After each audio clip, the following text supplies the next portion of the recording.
بسم الله الرحمن الرحيم. لا أقسم بيوم القيامة ولا أقسم بالنفس اللوامة. أيحسب الإنسان أن لن نجمع عظامه بلى قادرين على أن نسوي بنانه بل يريد الإنسان ليفجر أمامه يسأل أيان يوم القيامة فإذا برق البصر وخسف القمر وجمع الشمس والقمر يقول الإنسان يومئذ أين المفر كلا لا وزر إلى ربك يومئذ المستقر ينبأ الإنسان يومئذ بما قدم وأخر بل الإنسان على نفسه بصيرة ولو ألقى معاذيره لا تحرك به لسانك لتعجل به إن علينا جمعه وقرآنه فإذا قرأناه فاتبع قرآنه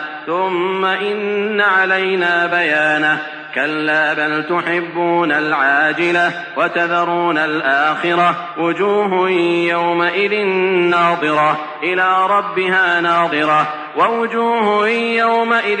باسرة تظن أن يفعل بها فاقرة كلا إذا بلغت التراقي وقيل من راق وظن أنه الفراق والتفت الساق بالساق إلى ربك يومئذ المساق فلا صدق ولا صلى ولكن كذب وتولى ثم ذهب إلى أهله يتمطى أولى لك فأولى ثم أولى لك فأولى أيحسب الإنسان أن